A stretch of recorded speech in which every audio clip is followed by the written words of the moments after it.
Atos dos Apóstolos, capítulo 9. E Saulo, respirando ainda ameaças e mortes contra os discípulos do Senhor, dirigiu-se ao sumo sacerdote. E pediu-lhe cartas para Damasco, para as sinagogas, a fim de que, se encontrasse alguns deste caminho, quer homens quer mulheres, os conduzisse presos a Jerusalém. E, indo no caminho, aconteceu que, chegando perto de Damasco, subitamente o cercou um resplendor de luz do céu. E, caindo em terra, ouviu uma voz que lhe dizia: Saulo, Saulo, por que me persegues? E ele disse: Quem és, Senhor? E disse o Senhor: Eu sou Jesus, a quem tu persegues. Duro é para ti recalcitrar contra os aguilhões. E ele, tremendo e atônito, disse: Senhor, que queres que eu faça? E disse-lhe o Senhor: Levanta-te, e entra na cidade, e lá te será dito o que te convém fazer. E os homens, que iam com ele, pararam espantados, ouvindo a voz, mas não vendo ninguém.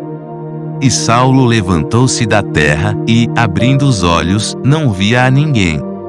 E, guiando-o pela mão, o conduziram a Damasco. E esteve 3 dias sem ver, e não comeu nem bebeu. E havia em Damasco um certo discípulo chamado Ananias, e disse-lhe o Senhor em visão: Ananias. E ele respondeu: Eis-me aqui, Senhor.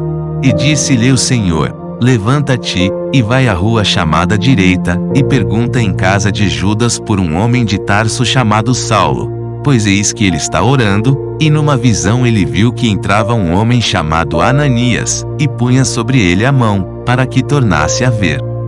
E respondeu Ananias: Senhor, há muitos ouvi acerca deste homem, quantos males tem feito aos teus santos em Jerusalém. E aqui tem poder dos principais dos sacerdotes para prender a todos os que invocam o teu nome. Disse-lhe, porém, o Senhor: Vai, porque este é para mim um vaso escolhido, para levar o meu nome diante dos gentios, e dos reis e dos filhos de Israel. E eu lhe mostrarei quanto deve padecer pelo meu nome. E Ananias foi, e entrou na casa e, impondo-lhe as mãos, disse: Irmão Saulo, o Senhor Jesus, que te apareceu no caminho por onde vinhas, me enviou, para que tornes a ver e sejas cheio do Espírito Santo. E logo lhe caíram dos olhos como que umas escamas, e recuperou a vista, e, levantando-se, foi batizado. E, tendo comido, ficou confortado. E esteve Saulo alguns dias com os discípulos que estavam em Damasco. E logo nas sinagogas pregava a Cristo, que este é o Filho de Deus. E todos os que o ouviam estavam atônitos, e diziam: Não é este o que em Jerusalém perseguia os que invocavam este nome, e para isso veio aqui, para os levar presos aos principais dos sacerdotes.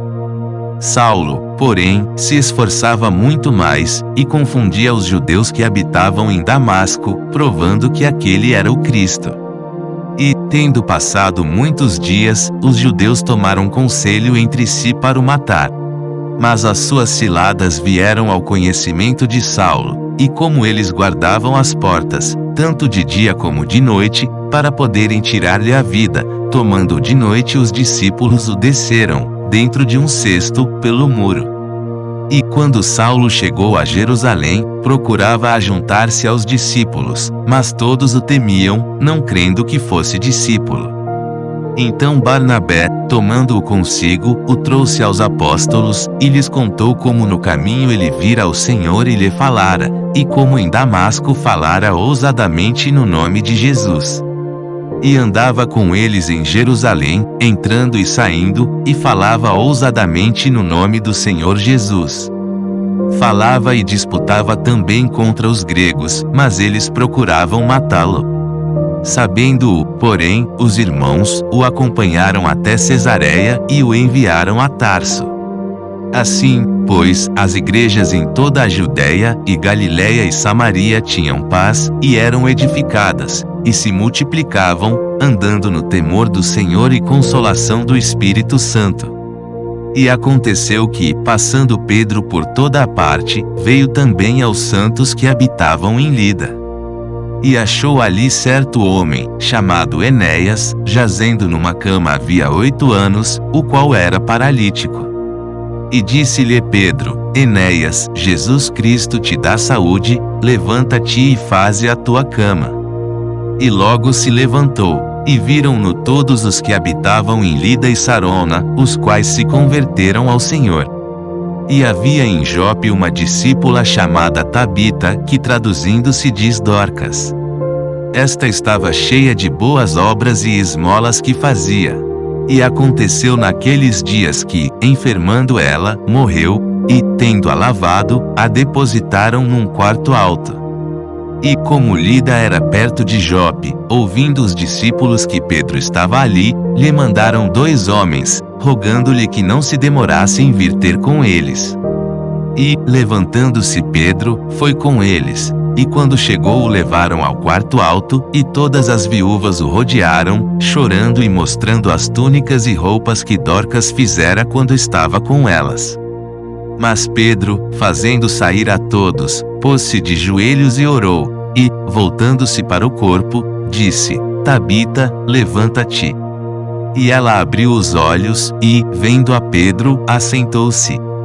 E ele, dando-lhe a mão, a levantou e, chamando os santos e as viúvas, apresentou-lhe a viva. E foi isto notório por toda a Jope, e muitos creram no Senhor. E ficou muitos dias em Jope com um certo Simão curtidor.